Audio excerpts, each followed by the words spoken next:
मुख्यमंत्री के रूप में अयोध्या जाने से विवाद खड़ा होगा। हमने कभी विवाद खड़ा होता तो होने दीजिए। एक वर्ग ऐसा था जिसने कहा कि आप जाएंगे फिर राम मंदिर की बात होगी, तो मैंने कहा कौन हम सत्ता के लिए आए हैं, राम मंदिर के लिए सत्ता भी गंवानी पड़ेगी तो कोई समस्या नहीं होनी चाहिए। आज भी आप देखते होंगे हम लोगों ने 2017 में जब अयोध्या में दीपोत्सव के आयोजन को आगे बढ़ाया था, हमारे मन में एक ही बात थी और वो बात यही थी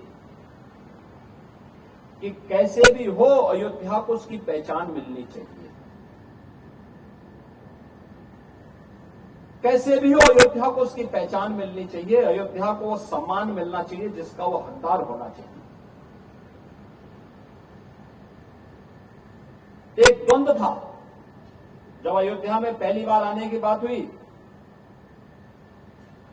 यद्यपि मेरी 3 पीढ़ियां श्री राम जन्मभूमि आंदोलन के लिए समर्पित थी, मुझे कोई समस्या नहीं थी, लेकिन शासकीय व्यवस्था जिस नौकरशाही से जकड़ी होती है, उस नौकरशाही में एक बड़ा वर्ग ऐसा था जो कहता था कि मुख्यमंत्री के रूप में अयोध्या जाने से विवाद खड़ा होगा। हमने कभी विवाद खड़ा होता तो होने दीजिए, लेकिन अयोध्या के बारे में कुछ सोचने की आवश्यकता है।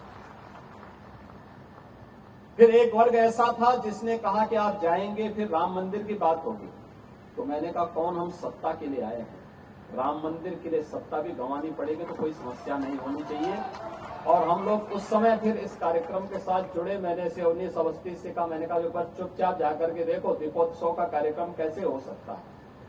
और वे यहां आए, उन्होंने यहां सर्वे किया, उन्होंने कहा दीपोत्सव का आयोजन होना चाहिए।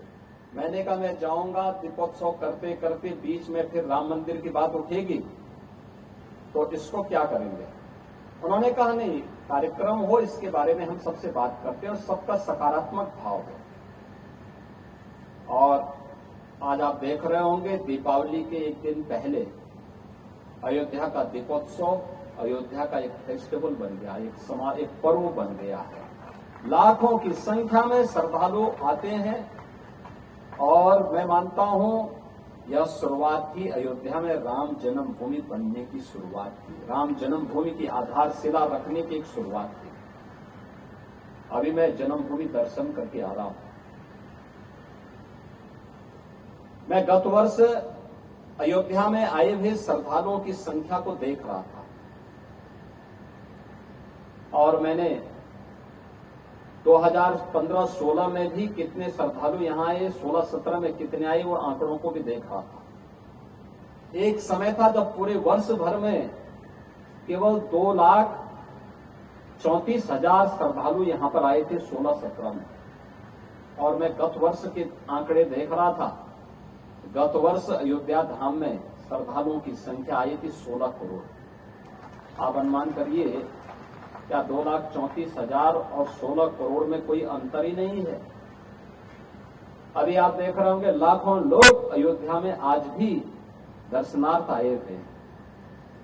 लोग चाहते थे, लेकिन लीडरशिप का अभाव था, लोग उसको आगे नहीं बढ़ने देना चाहते थे, सही जानकारी और सही तथ्यों को सामने नहीं आने देना चाहते थे।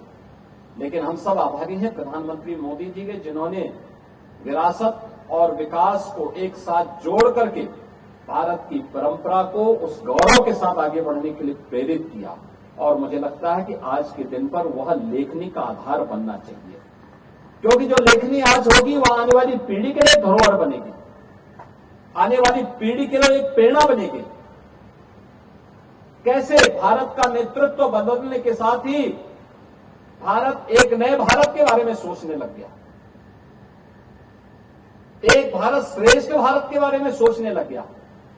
एक समय था जब भारत का वासी अपने आप को भारतीय कहने में थोड़ा संकोच करने लग गया था।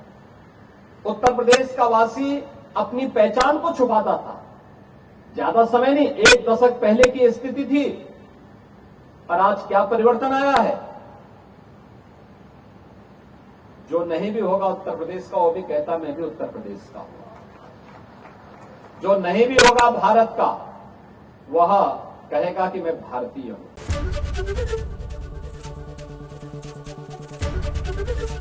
एबीपी गंगा, खबर आपकी, जुबान आपकी।